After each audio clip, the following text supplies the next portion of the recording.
Acá estamos 3 docentes hablando de ¿qué? De educación. Ariel, vos dirigís una escuela en Santa Fe, en un lugar chiquito, Santa Teresa. 3.200 habitantes, 170 alumnos. 170 alumnos en tu escuela. 30 docentes. ¿Y eso es una escuela secundaria o primaria? Es una escuela secundaria, exacto. ¿Y? Y bueno, nos animamos a cambiar. Estamos un poco, no sé si cansados, pero sí muy preocupados por el abandono, por el cuidado de las trayectorias de los chicos, y bueno, nos decidimos a cambiar. Agarrado el toro por las astas. Exacto. Yo le digo reciclar. Ahora, tus antecedentes, hasta donde yo estuve más o menos averiguando, es que empezaste como mecánico con tu Exacto, papá. con mi papá. ¿Y cómo te dieron la gana de ser maestro? Un poco fue la suerte, realmente fue la suerte, porque gané la quiniela, compré una computadora. Nunca mejor dicho, la suerte. Exacto. Y bueno, eran épocas en donde la informática no estaba muy difundida, y también una directora visionaria de la primaria, donde yo había estado como alumno en mi tiempo de estudiante de primaria, me invitó a que le dé clase a los chicos, y bueno, me enamoré de la ¿Y vos docencia. dónde aprendiste a manejar la computadora? Solo. Intuitivamente. Exacto, soy un autodidacta. Qué interesante, ¿no? Porque efectivamente el sistema está, presenta a mucha gente que es así espontáneamente, se enamora de esta profesión y bueno, y aporta mucho a el desarrollo básicamente de innovaciones en educación. Nosotros tres sabemos, porque los tres somos docentes, que es una profesión que necesita un plus. ¿Cuál es tu plus? Y el plus es la pasión por lo que uno hace. Hay algo más para dar, y es eso, la pasión por lo que uno hace, que también está en muchas profesiones, ¿no? Pero cuando uno ve situaciones, últimamente estoy un poco monotemática con esto, pero cuando uno ve situaciones de chicos que terminan la escuela primaria y resulta que no han aprendido a leer y escribir, uno dice qué indiferencia por parte de su docente o sus docentes para que este chico pueda llegar, estar 8 años en la escuela y no haber aprendido a leer y escribir. Y cuando uno ve otras experiencias donde todo el mundo dice, no, mira, esto no se puede hacer, esto es muy difícil, esto es muy complejo, no te lo van a autorizar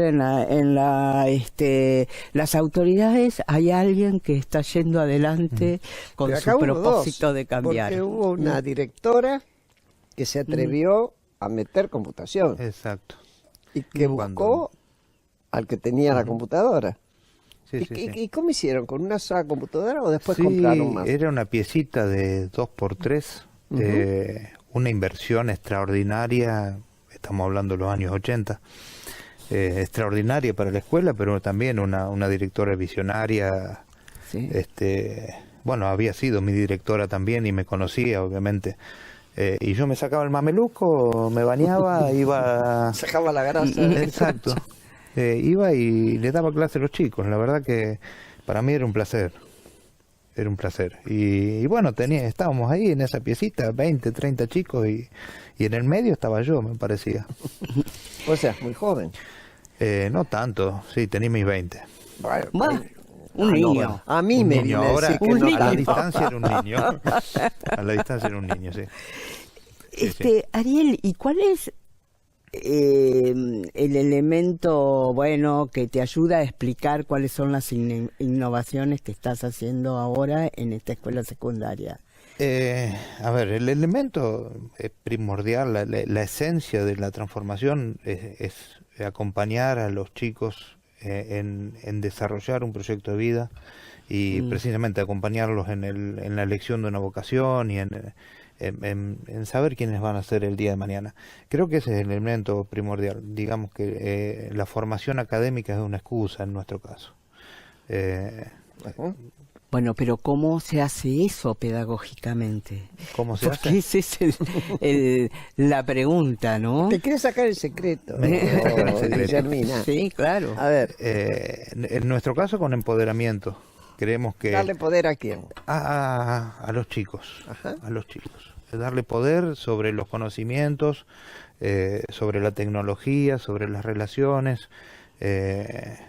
Creo que es lo principal. Y empoderar también a los docentes. O sea, saber que ellos son también un factor esencial en la formación de los adolescentes. Estamos hablando de secundaria y es también es un plus, como dice, hay un plus que tiene que ver con esto de la búsqueda de la identidad y esta incertidumbre del futuro, más en esta época.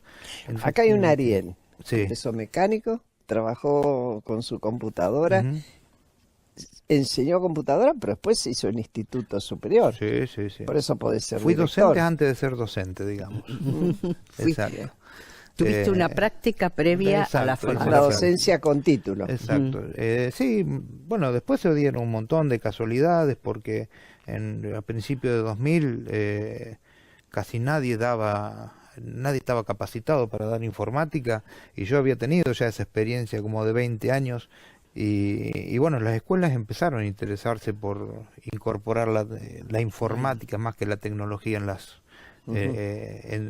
para los chicos, incluso de primaria.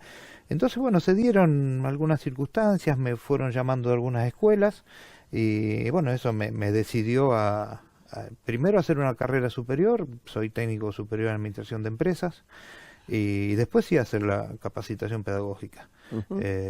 Tuve que ir a Rosario 2 años y medio, una larga capacitación pedagógica y con mucha carga horaria, pero me sirvió muchísimo. ¿Te fue útil? Sí, sí, realmente sí, con muy buenos docentes y realmente eso me convenció. Si me faltaba algo, ya sabía. Y después se dieron circunstancias hasta que yo llegué a ser director de una escuela. Imaginen que yo en el 2003 había terminado mi capacitación pedagógica y en el año 2007 ya era director de una escuela. Bueno, o sea, tenías el empuje para hacerlo. Sí.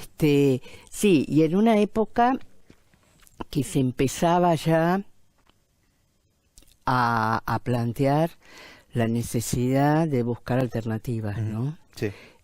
Porque ya desde hace mucho tiempo que se habla de la necesidad de cambiar la escuela secundaria. Sin embargo, a partir del 2000 hay una clara, un discurso claro respecto de que la escuela tiene que cambiar. Y hemos cambiado en distintos sentidos, ¿no?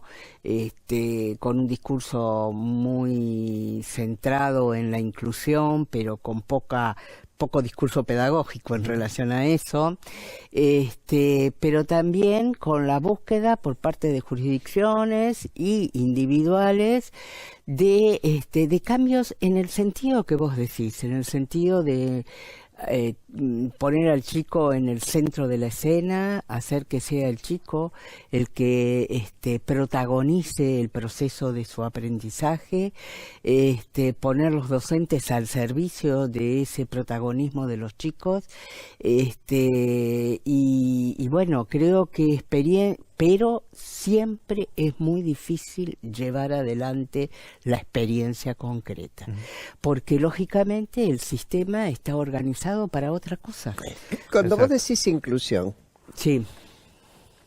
en el momento en que vos encarás la carrera docente en sus distintas etapas, ¿la palabra inclusión tenía un sentido en la escuela? En nuestra escuela realmente la inclusión no existía. Realmente la educación secundaria, la palabra inclusión a veces se usa, Sí. pero No se efectiviza. no se practica. Porque, a ver, ¿qué pasaba? Es que si uno mira números, la gran cantidad de los chicos que abandonan la educación secundaria son los excluidos. ¿Y por qué? ¿En qué se te daba, digamos, en el ámbito tuyo? ¿Pobreza, en nuestra, falta de atención? A ver, a veces la falta de atención, pero no la falta de atención de los chicos, falta de atención nuestra.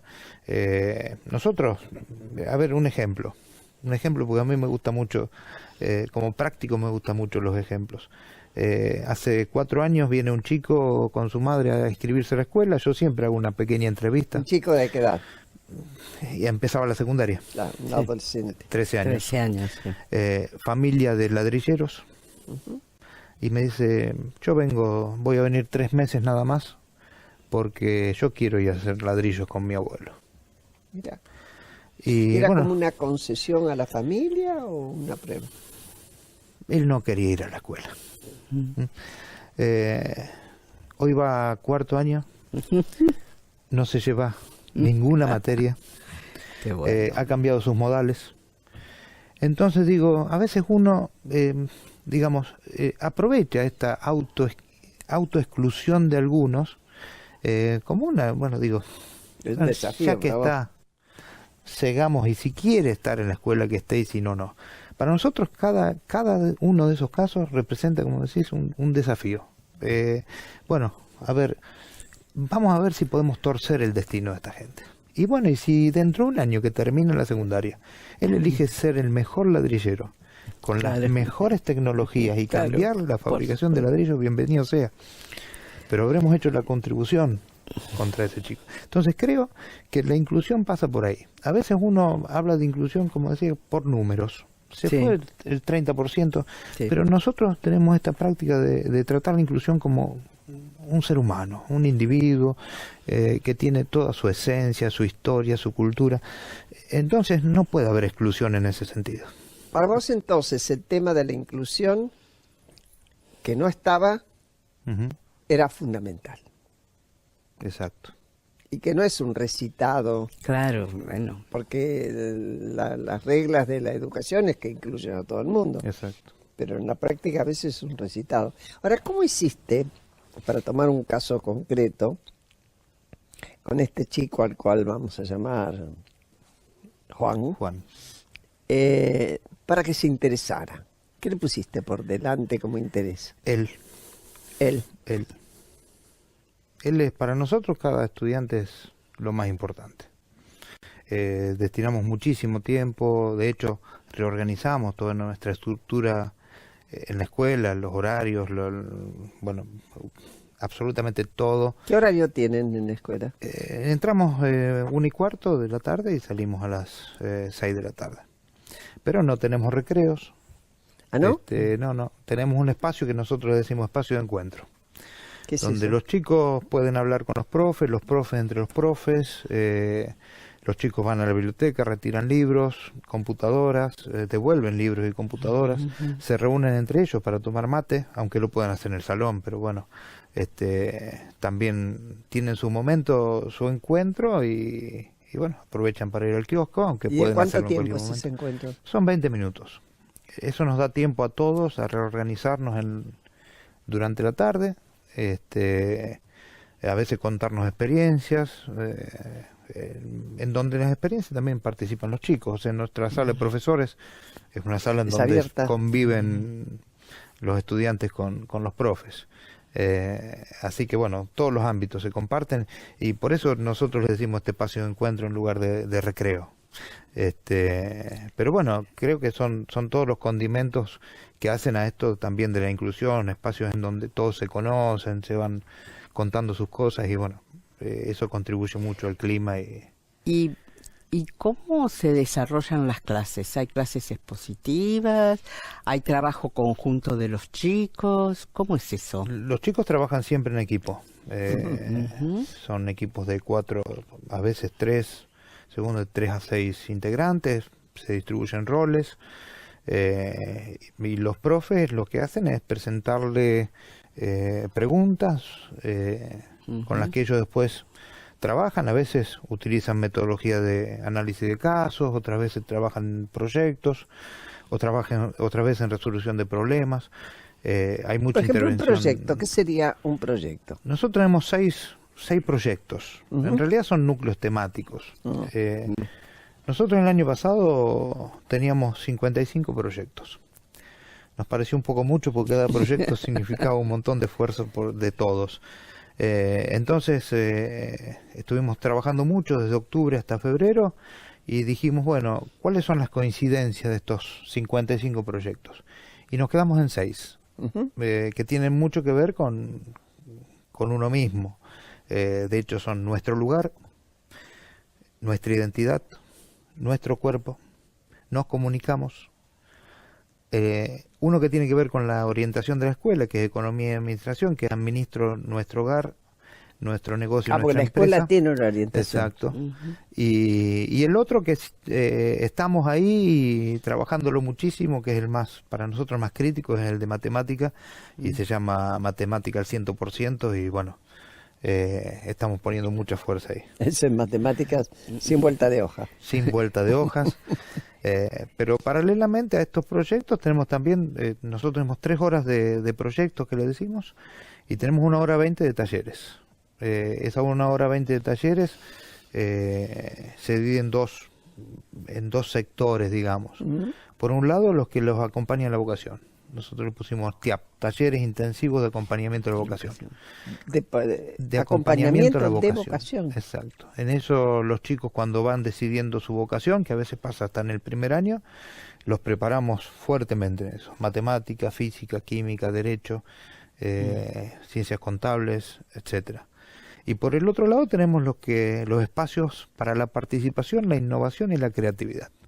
Ciencia y tecnología, expresión artística y expresión y participación son 3. ¿En expresión otros artística ámbitos. toman varias cosas? ¿O? Sí, tenemos incluso docentes externos. Expresión artística, tenemos un profe de teatro, tenemos profes de folclore, bueno, tenemos también lo que es pintura. Bueno, por lo general surgen estos talleres de las inquietudes de los mismos chicos. Y los vamos acompañando y también a darle, digamos, a ellos esa visión de oportunidad de que que cada uno de ellos son capaces de ir formando su proyecto de vida, digo, y formando su vocación. ¿Y cómo tramitaron el reconocimiento de una propuesta de este tipo dentro de la provincia? ¿Puedo decir que no lo hicimos? Ah, sí, sí. Si no significa nada. Sí, mientras no sea legal no hacerlo. No, realmente nosotros el proceso de transformación lo iniciamos en el año 2010. Lo implementamos en el año 2015. Esos 5 años nos significaron a nosotros analizar absolutamente toda la normativa para estar seguros de que todo lo que hacíamos no salía quedaba del en plan. falsa escuadra. Exacto. Claro. Entonces, nuestro mayor esfuerzo fue ese porque no queríamos que nuestro proyecto de alguna manera se pierda su esencia en evaluaciones externas, pero digo que a veces no contribuían al mismo proyecto. Entonces nos preocupó mucho eso, nos preocupó muchísimo eso, y de hecho, como les digo, trabajamos 5 años en esa parte paralelamente a la formación en algunas cuestiones. O sea, imaginen ustedes que de golpe y porrazo terminamos de dar clases magistrales y terminamos de tomar pruebas. Entonces, sí. ¿A vos qué te parece? No, digo. Que no se tome exámenes. Y sí. Y yo quiero decir que hay experiencias que van en ese sentido, que este tipo de experiencias se hace eco de la necesidad no solamente de reconocer a ese chico, sino las características de estos nuevos sujetos. Todos sabemos que los chicos a los cuales tenemos que educar son chicos muy diferentes a los que supone la escuela tradicional. A ver, Exacto. déjame en una expresión tuya, Guillermina, vos decís, estos chicos son muy diferentes a los que supone la escuela tradicional. Me estás diciendo que la escuela tradicional quedó fija Sí, en los chicos que éramos nosotros. efectivamente. Ese chico que era capaz de ir a la escuela y sentarse en un banco y De bancar estudiar de memoria. escuchar, anotar, estudiar de memoria, repetir, prohibirse pensar en alternativo, y bueno, y un chico que la única posibilidad que tenía de recibir un conocimiento era a través de su profesor, de su maestro o del libro. Hoy estamos con chicos que están permanentemente conectados a la información a través de Internet. Y entonces bueno, por un lado eso. Por otro lado, chicos que esa conexión con Internet le genera una necesidad de recibir rápido la respuesta a lo que hacen. No pueden esperar. No pueden esperar. Estamos además en la sociedad de consumo, donde permanentemente se incentiva el deseo y se satisface el deseo. Entonces, los sujetos que hoy van a la escuela son muy distintos de nosotros. Por suerte, ¿no? Son chicos que no se bancan así nomás, bueno, porque lo dice el maestro. Y la escuela tiene que generar una estrategia pedagógica acorde a esos chicos. Entonces, estrategias como estas, donde los chicos trabajan por proyectos, donde resuelven problemas, piensan problemas, resuelven problemas, se piensan a sí mismos en el futuro y ven cómo pueden llegar a eso que piensan hacer en el futuro, son propuestas que están más acorde con ese sujeto que es capaz de investigar por Internet, que es capaz de preguntarse cómo es el mundo y participar en ese mundo. Bueno, cualquiera de nosotros, que vos con tus nietos, que interactúa con un chico, se da cuenta que vive en mundos que uno ni sueña que existen. No, además yo pensaba, el chico que vos describías, el que fuimos, sí, y que se aburría, y que de repente hacía una travesura, le encajaba en una amonestación, sí, claro, cuando no unas cuantas. ¿Usan amonestación ustedes? No. Ni se conocen. No, a ver, no por dos motivos. Primero, porque el clima escolar ha cambiado muchísimo y no hace falta... Efectivamente. Pero, por ejemplo, supongamos, porque yo no me creo en las escuelas ideales, perdóname, yo pero tampoco, bueno, que hay un caso de un chico o una chica que no terminan adaptándose por los motivos que sean, y que es disfuncional al trazado del proyecto, las discusiones, todo. ¿Qué hacen ustedes? Hablamos mucho. Hablamos mucho, bueno, la escuela es nuestra escuela es un organismo muy vivo, muy vivo, todos sabemos hacia dónde vamos, todos tenemos el mismo, quiero decir el mismo discurso, sino la misma esencia al hablar, vamos hacia la misma dirección y todos sabemos con quién cada uno se lleva mejor, con qué compañero se lleva mejor, con qué docente se lleva mejor, con qué otro personal, hasta puede ser la portera. Entonces aprovechamos todo eso para...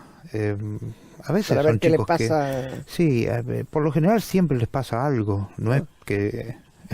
no es que uno rompe algo, no, por nada, siempre hay algo que está detrás de eso. Y bueno, hablamos y no nos cansamos de hablar y de estar a lo mejor en el patio, tenemos un patio hermoso, ahora estos días de sol lo usamos mucho más, nos vamos a la sombrita y nos sentamos con ellos y hablamos. Realmente la palabra para nosotros es fundamental. Pero la palabra supone compañía, ¿no? Exacto, supone, es prestarle la atención. Supone que te oyen, hacerse y cargo. te miran. Sí, exacto. Hacerse cargo. La escuela a la que nosotros concurrimos es una escuela que tenía determinadas reglas, te adaptabas o te ibas. Que por otro lado es como la sociedad se organizó, la sociedad moderna. Te adaptás o vas al loquero, dijera Foucault, o vas a la cárcel. Bueno, y cuando estamos hablando de una escuela que tiene que incluir a todos, resulta que tiene que buscar soluciones a los temas de convivencia, ¿no?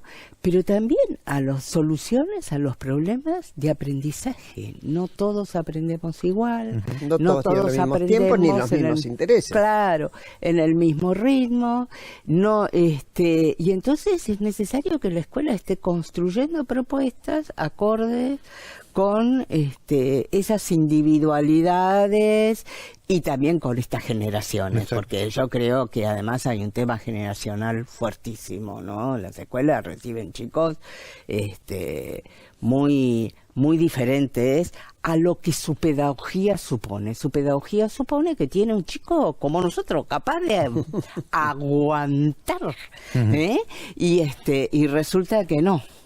Sí, de todas maneras. Mi experiencia, sí. Ariel, y ahí hay una pregunta concreta, de docente y con otros docentes, es que en general aquel que aprendió cree que lo sabe todo. Sí. Y que ya no tiene mucho más que aprender de nadie, y por lo tanto lo que sabe lo deposita en las cabezas de quienes sean. Es más consciente, menos consciente, pero en general es bastante autoritario, digamos, como sistema. Sí. Ustedes se tienen que haber encontrado con docentes así, porque sí. no es excepción. ¿Y qué hacemos? Bueno, a ver, ¿cómo contar todo?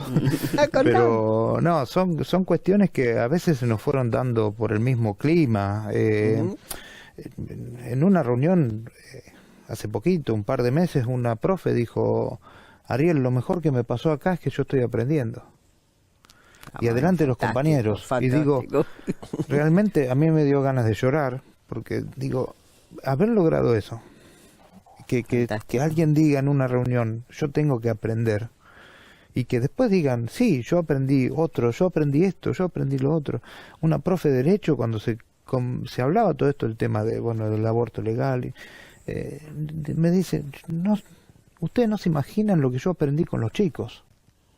Entonces, digo, cuando nosotros tenemos un lema en una escuela que aprende, todos enseñan y todos aprenden.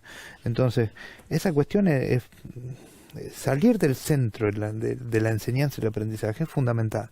Entonces, ¿cómo se dan estos cambios? Naturalmente. De todas maneras, a ver, no es todo mágico, no es todo perfecto. Si me lo dijeras no te lo creería. Exacto.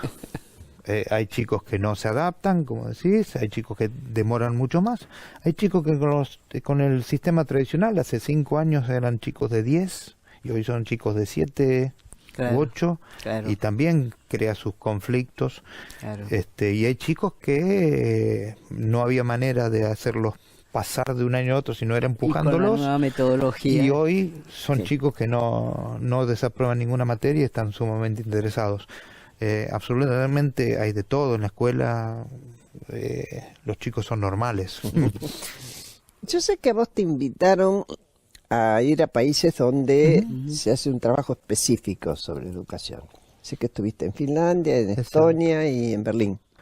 Ya va, en Alemania. ¿En algún otro lugar? No, realmente, bueno, ya que está, aprovecho para agradecer, porque realmente la Bolsa de Comercio de Rosario fue un día a visitarnos y quedó tan impresionado con lo que pasaba que me dijeron, Ariel, te vas con nosotros a Finlandia.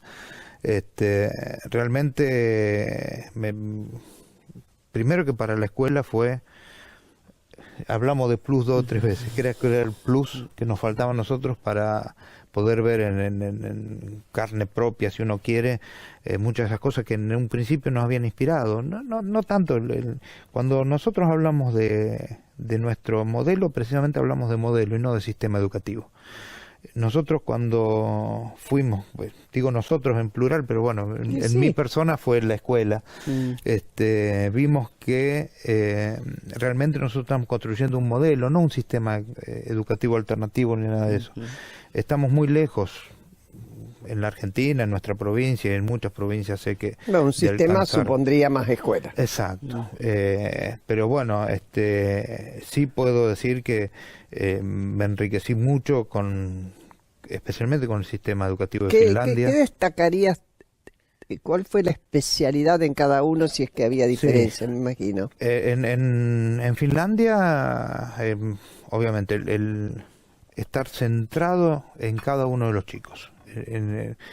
Eso es muy muy fuerte desde el momento en que nacen, y es admirable, y por otro lado una cuestión que no es menor, la autonomía de las escuelas y de los municipios. Es algo que a mí me impactó muchísimo, esto de que cada escuela tenga su identidad y que pueda construirla junto con el municipio, con la comunidad, esto de incluir a todos los chicos del barrio, si se quiere, aquel que es el hijo del presidente de una institución, o de una familia absolutamente adinerada, con aquel que es a lo mejor hasta hijo de un inmigrante y bueno, con un montón de cosas encima, de culturas diferentes. Entonces esta cuestión de inclusión es muy muy fuerte. Por el lado de Estonia, nos sorprendió mucho el gobierno electrónico de Estonia, y trasladado esto también a lo que es la educación. Sí. Y por el lado de Alemania... Es decir, que ahí la tecnología. Exacto, sí, sí. Y por el lado de Alemania, lo que nos sorprendió más, tienen muchos problemas en el nivel secundario, ellos lo han aceptado que no pueden encontrar la vuelta, pero cuando terminan la secundaria ellos tienen un sistema ya muy muy fuerte de lo que se llama la educación dual, en donde la empresa tiene una participación muy fuerte, muy activa. Entonces creo que no quiero pasarme de nada, pero creo que nosotros hemos podido construir un modelo de aprendizaje en donde está la inclusión de Finlandia, la tecnología, porque hemos desterrado el papel en nuestra escuela, hemos hecho todo un sistema informático propio en la escuela, la tecnología y el gobierno electrónico de Estonia, y también este acercamiento al mundo del trabajo de Alemania, así que realmente vine muy muy satisfecho de la visita. ¿Qué opinas vos? Y los dos, pero bueno, Guillermina, del tema de las pasantías, es decir, esa presencia de la empresa que va un día a requerir al estudiante como trabajador cerca de la escuela. Bueno, acá hubo interactuando. una discusión fuerte sobre eso.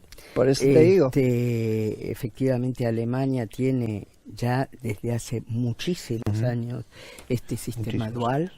Nosotros tenemos un sistema de educación técnica que se lo ha acusado históricamente desde siempre de muy divorciado de las exigencias de la escuela, de manera tal que a mí me parece que acercar la formación, bachillerato o técnico, a el mundo del trabajo, al espacio del trabajo, es muy importante.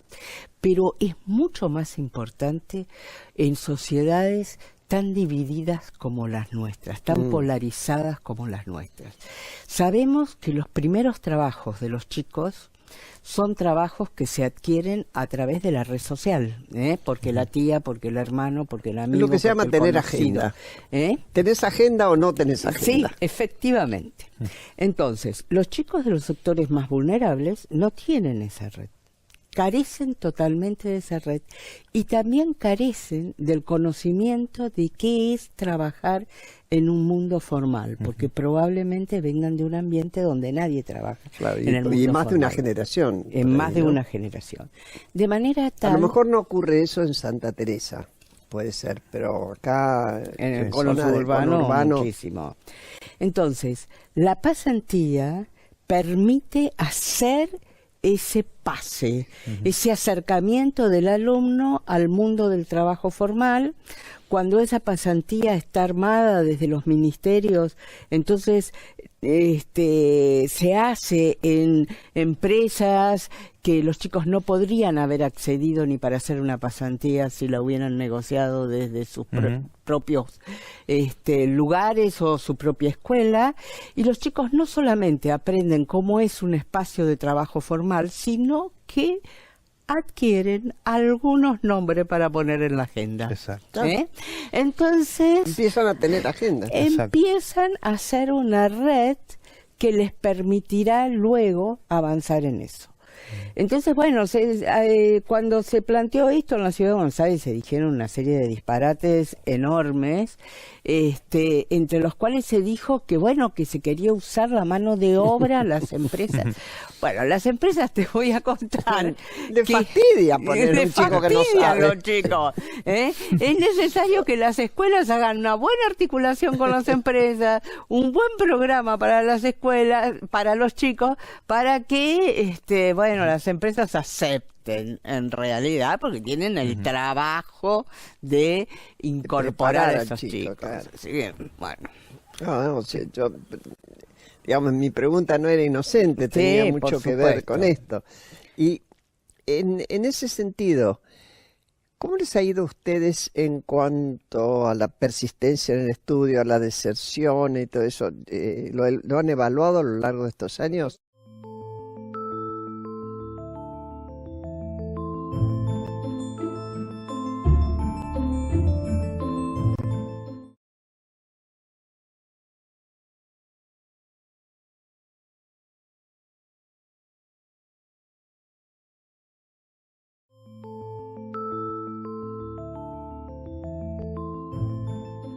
¿Cómo les ha ido a ustedes en cuanto a la persistencia en el estudio, a la deserción y todo eso?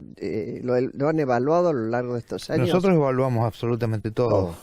E incluso cada 2 años hacemos una encuesta a todos los chicos para ver cómo va evolucionando un montón de cuestiones. Pero, a ver, nosotros prácticamente desterramos la repitencia, desterramos el abandono. Pero no por ser concesivos. No. E incluso nuestras pruebas a aprender cada año han mejorado significativamente. Y lo comparan con otros resultados. Exacto. Así que por ahí muchas veces se pone en tela de juicio esto. A veces cuidar las trayectorias de los chicos muchas veces no está íntimamente ligado con el rendimiento pedagógico. Nosotros medimos ambas cosas. Y sí, los resultados han sido para nosotros realmente asombrosos. Nosotros, a ver, en ningún momento pensamos que iba a estar acá con Graciela y con Guillermina, el director de la escuela, porque nosotros lo único que nos preocupaba eran nuestros hijos. Pero bueno, por eso están. Entonces, en ese sentido trabajábamos por eso. O sea, no es que trabajábamos para la tribuna y mostrar que nuestra escuela era una escuela inclusiva, en donde los chicos terminaban 5º año, todos los que empezaban terminaban. No, nosotros queríamos que nuestros hijos, una vez que terminen la secundaria, de hecho mi hijo está en 5º año, y está haciendo una pasantía en estos momentos, en una empresa, sí, de maquinarias. ¿En la misma zona? Sí. ¿Han hecho acuerdos? Sí, hacemos acuerdos con las empresas de la zona, porque muy lejos no podemos viajar tampoco. Lo poco que hay lo aprovechamos. Pero digo, nosotros no necesitamos trabajar para la tribuna, queríamos resultados concretos porque eran nuestros hijos. Creo que es lo que piensa en cualquier escuela, piensa cualquier docente, cualquier directivo, más allá de lo que haga y los cambios que produzca. Nosotros trabajamos para ellos, entonces no tenemos que mentirnos nosotros ni tenemos que mentir a nadie. Y bueno, nos preocupaba mucho, y de hecho yo tiemblo cada vez que llega el resultado de aprender, porque digo, a ver, ¿qué me pasó? ¿Qué hicimos? ¿Cómo lo cambiamos? Y bueno, en 3 años los resultados fueron más allá de lo esperados, mucho más allá de lo esperado. Eso es muy bueno para mostrar, porque hay cierta resistencia a cambios del estilo al que vos estás planteando, respecto de que hay un sentido común construido por la escuela tradicional, que si el chico no se esfuerza, sufre, básicamente sufre. Tiene que sufrir, tiene que sufrir. Bueno, resulta que eso no sirve, los chicos no aprenden. Y estas experiencias muestran que los chicos aprenden mucho más, mucho mejor y con mucho más gusto cuando se los trata de otra manera, pero básicamente cuando se los hace partícipe del proceso de aprendizaje. Entonces los chicos cuando son activos en el proceso tienen preguntas para responder, proyectos para llevar adelante, Exacto. bueno, están más contentos en la escuela y por lo tanto la deserción baja, porque no es cierto que los chicos deserten únicamente por problemas económicos, desertan muchas veces porque están hartos, porque están aburridos, porque están cansados. Y están dispuestos a aprender siempre y cuando le des una propuesta acorde con sus intereses. Entonces, este tipo de experiencias son, es necesario, aunque no te guste mucho, porque vos decís, no lo hacíamos para la tribuna. Bueno, pero ahora hay que ponerlo en la tribuna. Hay que darle tribuna. Claro, hay que ponerlo en la tribuna y para decir, bueno, se puede hacer esto, no necesitamos hacer grandes cambios en la formación docente, aunque, bueno, la formación docente requiere cambios, pero se puede hacer y hay experiencias ya construidas con buenos resultados, y con buenos resultados tanto en la inclusión de los chicos como en los aprendizajes Exacto. de los chicos, porque estamos de acuerdo que no se trata de ponerlos en la escuela, sino que esa escuela les proporcione las herramientas que después van a necesitar para estar en el mundo. Y seguir aprendiendo, dale. y seguir aprendiendo a lo largo de la vida. A lo largo de la vida, por Exacto. supuesto. Te quería preguntar una cuestión. Claro, a lo mejor la dimensión de Santa Teresa obviamente no es la misma, pero ¿cómo se manejan ustedes con el gremio docente? ¿El gremio acompaña bien? Nosotros no tenemos no tenemos absolutamente casi relación con el gremio, realmente. Pero no tenemos una relación muy estrecha, ¿no? Uno sabe que hay escuelas donde tiene una influencia muy grande, pero no, en nuestro caso mi experiencia como profesora y después ya en la vida política es que suele ser un freno. Bueno, históricamente la negociación con los gremios para los cambios ha sido siempre difícil, ¿no? Difícil.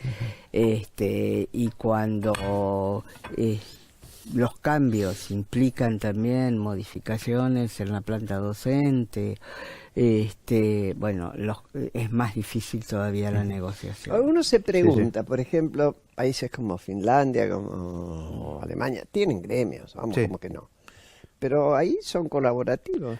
En Finlandia, según nos decían, hay un solo gremio y el gremio participa activamente en las decisiones y en la discusión, sí. Participan también las familias, pero también participa el gobierno. Hay una cosa que me llamó la atención, que leí en el caso de Santa Teresa de la escuela, que ustedes se comunican con las familias, pero no reuniones de padres. ¿Qué hacen? ¿Cómo hacen?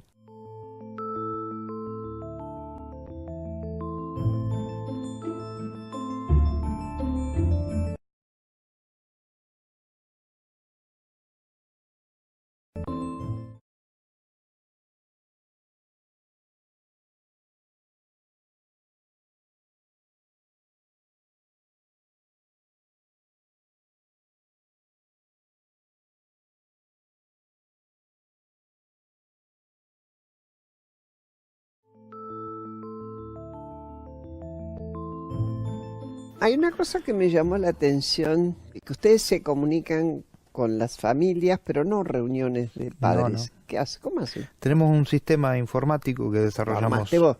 Lo armé yo. Sí. Es un sistema colaborativo, como digo yo, no es un sistema tradicional, sino que permite la transparencia de la escuela. ¿Cómo es eso? Por ejemplo, desde dar clase, el docente dice qué es lo que quiere que ese día aprendan los chicos, cómo lo va a hacer, qué va a evaluar y cómo le fue. Pero eso no es que queda ahí en un saco que no queda en el libro ese que se anotaba a la mañana. Se comparte con los demás docentes y eso hace que a veces la misma experiencia que tuvo resultados diferentes pueda ser compartida y enriquecida. Entonces, esto también es compartido con las familias. Los padres ingresan y lo ven. Exacto. Hay muchas cuestiones que son obviamente individuales, digamos, calificaciones. Y eso hay una clave. Hay una clave y cada uno accede, pero hay muchas, digamos, el 80% y el 100% lo que puede ser compartido es compartido. El sistema mismo comparte todo y permite analizar casi en tiempo real. De hecho, nosotros no tenemos, como decíamos, evaluaciones escritas ni orales, pero sí evaluamos a los chicos. Claro, por supuesto. Y ellos se evalúan, trabajan mucho en la coevaluación, trabajan en equipo, se ponen metas para mejorar, incluso el mismo sistema de evaluación es colaborativo. Aquel que tiene la mejor nota es aquel que colabora con el que tiene la menor nota. Eso permite una retroalimentación. Sistema Lancaster se llamaba en mi época. Exacto. Nuestro modelo es como digo, es un reciclaje. Nosotros agarramos todo lo que daba vuelta y dijimos, bueno, ¿qué es lo que podemos poner acá? Bueno, aprovechemos lo que hay. Así que bueno. Pensaba en esto de los chicos cooperando entre sí, es un reclamo que hacen los chicos en general. Sí. Los jóvenes dicen, yo aprendo mejor cuando me explica mi compañero, porque él se da cuenta cuál es mi dificultad y me ayuda más. Y eso es un potencial que tenemos en la escuela que en general no se aprovecha. Y hay que aprovecharlo. Y hay que aprovecharlo, y porque además le da un protagonismo a los chicos fantástico de generar su propia experiencia de enseñarle al otro. Sí, Guillermina, ¿qué haría falta para que hubiera más experiencias? Ayudar, porque las experiencias van a ir apareciendo, ya se nota. Ahora, ¿qué haría falta para estimular que hubiera más? Bueno, por un lado, me parece que hay una estructura del sistema que no ayuda al desarrollo de estas experiencias. Y básicamente no solamente no ayuda al desarrollo de estas experiencias, sino a la multiplicación de estas experiencias. El Estado sigue siendo un Estado que normatiza, que trata de homogeneizar, bueno, y tiene todavía una estructura piramidal en el sistema, como si alguien pensara arriba y eso pasara abajo. Entonces, eso hay que empezar a cambiarlo en pos de un Estado capaz de estar más cerca de las escuelas, proveyendo los recursos que las escuelas necesiten. Y a pedido de la escuela. A pedido de la escuela, y apoyando y dialogando y interrogando a las escuelas lo que están haciendo y pasando las experiencias de un lado a otro. Entonces, hay reformas estructurales para hacer que no estamos avanzando en eso. Desde la estructura del sistema, lo que hablamos con respecto a los sindicatos, de lo que podríamos hablar mucho. En realidad, el gobierno del sistema, está muy compartido con los sindicatos y entonces eso también genera muchos inconvenientes a la hora del cambio. Yo creo que en la Argentina hay experiencias individuales de este tipo muy interesantes. Hay experiencias que están llevando a cabo las provincias, muy interesantes, pero todas son experiencias recortadas. Hay islitas. Islitas, y no podemos, transformar eso en una propuesta más generalizada. Y eso porque no cambiamos la estructura. Entonces, en general lo que se hace es como abrir un paréntesis y ahí meter como excepción el cambio. Y lo que tenemos que hacer es generar una estructura que permita la heterogeneidad, el cambio. Para eso hay que enfrentar los inconvenientes que seguramente todo cambio estructural trae.